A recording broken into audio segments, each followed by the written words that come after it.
Spiritual Identity, authored and narrated by Merle Ray. Lesson 2. Who's defining your womanhood? Identity theft hit center stage after the growth of the internet. But the truth is, women were stripped and raped of our identity a long time ago.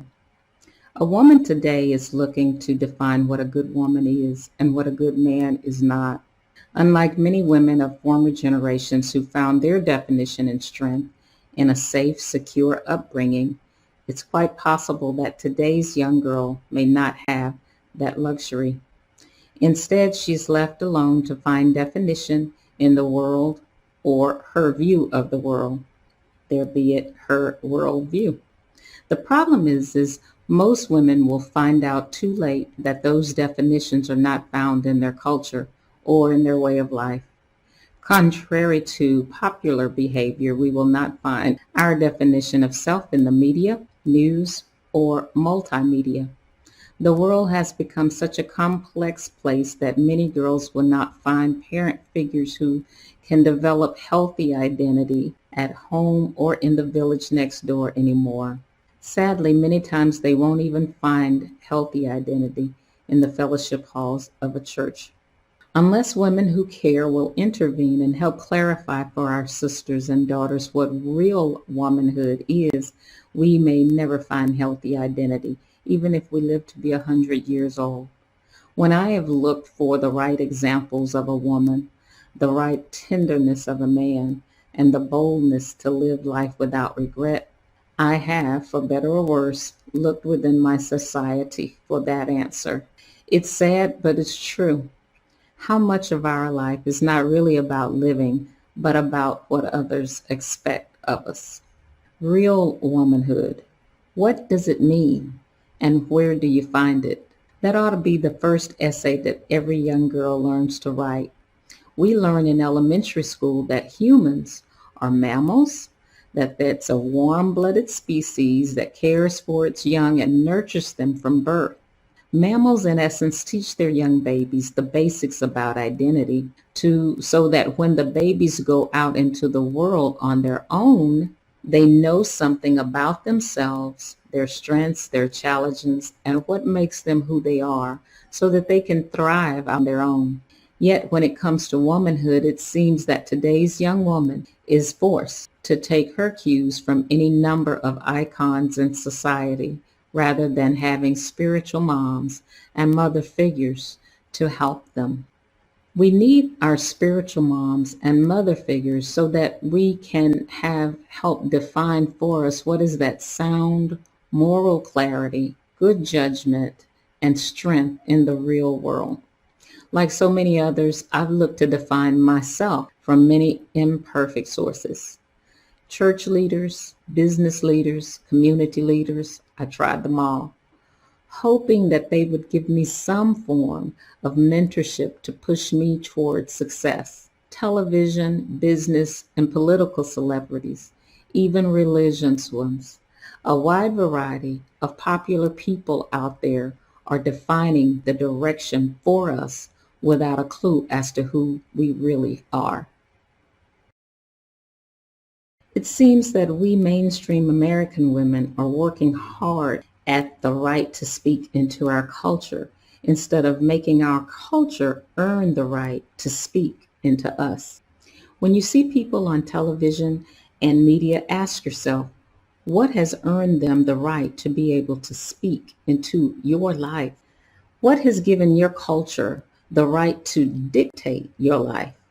Our American forefathers believed in freedom and the God-given right that all men are created equal. We're so grateful that they did. But today, we American women have allowed our culture to make us look desperate, desperate housewives, desperate leaders of companies, desperate young girls, and even desperate church-going women, all striving for identity and success. We don't seek out the intimacy of God. We cover up our flaws, our hurts, our concerns, and our worries so we can look like everybody else and be accepted. All the while, hidden challenges are corroding us from within. Before you know it, we're suffering from health issues, personality issues, work performance issues, sexual issues, identity issues, and even family issues, the worst of which we laugh at in the television societies and media screens. Making women look desperate has become a multi-billion-dollar industry. It's not just Hollywood portraying women as desperate. Corporations and government have done their part too. For example, welfare statistics paint women as non-self-sufficient. Believe me, there is nothing wrong with having to apply for WIC, food stamps, and other types of assistance. But the sad part is that the government stats are for the most part pointing at women and children. In the past times, poverty was a family issue. Today, because of the disintegration of the American family, it's primarily a woman's issue. When people spoke of being poor back in the day, they were talking about so-and-so's family getting hit by hard times like a layoff or sickness in the family. The whole family and community would pitch in and help that family.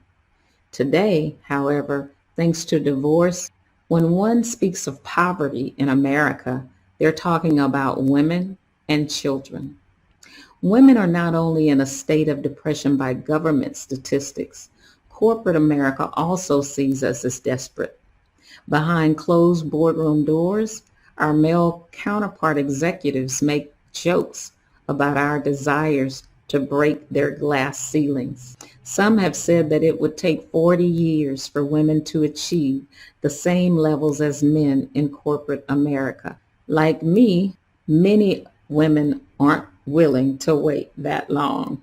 An article appearing in the Conference Board Review a few years back shared stories of more and more women who were fed up with the wait and take the initiative to abandon their corporate roles for that of entrepreneurship.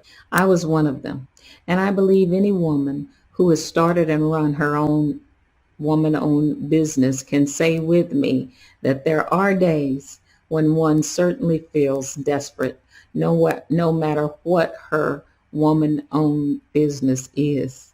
It's not just media, government, and corporate America portraying us as desperate. There are even some preachers causing us to feel desperate. Why do I say this? Because there are church leaders that are hollering and screaming at us to build more of their church buildings, to shout more loudly, and to go through the motions of having church when they are not at all concerned about how well we live on a daily basis. Something has to change about the way we see our womanhood. Being seen as desperate by others is not the saddest part of our womanhood.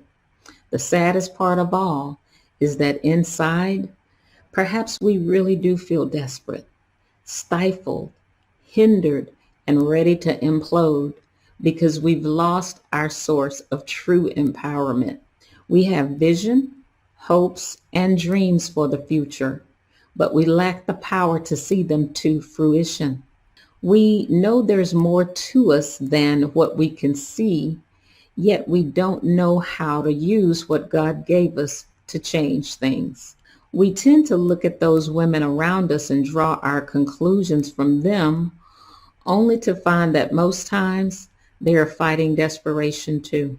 This is not a call to a pity party for us, but rather a call to real womanhood, particularly to America's women. There are females in other parts of the world who would consider our desperation in America as a luxury. It's not just coincidence that women from many parts of the world are involuntarily placed in positions of oppression, of abuse, and even death simply because they are women. I believe it's a battle of spiritual significance. Regardless of who you are or where you come from, in His Word, God provides women everywhere with tools for exiting the dramas and traumas of culture-driven womanhood. God wants us to know there's too much devastation and desperation in holding your breath, waiting to exhale. It's time to get yours. We must learn what God says about us and stop relying on the music and entertainment world, the business world, the beauty industry, and government for our self-esteem. If that's not insult enough to God, we also have given permission to celebrities, comics, and comedians to address our issues for us. I don't know about you, but I don't need a top model, comic, or clown to speak into my life about who I am. I must hear from the Lord. I believe women are tired of falling in and out of love with the best and worst of men, the latest and greatest of fashion fads, the wealthiest, most prominent societies, and even the coolest churches and businesses and organizations. Instead, I think today's women need and want to find truth and strength separate and apart from what we've heard in TV and media. How thirsty we are for real love. How great is our craving for fulfillment. And we want them based on truth, not the fantasy or the surreal. Our lives are not episodes from some primetime reality show and daytime soap opera. We need to understand our origin, the way God created us, and how significant this is for who we are today. When God made woman, He didn't say, oops, there she is. I understand what it is to struggle in one's faith. I've been there and I've done that, having great difficulty standing on the very word that I myself have taught. Everyone struggles in their faith at times. It's called life. But many times when people struggle, they don't take time out to deal with the issues. They stay in positions of leadership, and this can be very harmful to other people. Ladies, we cannot rely on public figures to be God or know God for us. We must know God for ourselves. And God wants us to know Him personally. If we are unfulfilled or unproductive, we cannot blame the church, God, or others. It's time to take off our own veils and accept responsibility for our own identity and our own fulfillment. As humans, we all need each other, that's true. God made us that way. Yet, as women, I think we've relinquished too much of our position and authority for self without experiencing some things that God intended for us to experience with Him and Him alone. We must not only confront issues that keep us from living fully satisfied lives, we must learn to seek God to help us resolve them. So this is a mom's love offering to women and girls all over the world who need and want to know what real womanhood is. It's time to get real. It's time to discover who we really are and find out who is our real God.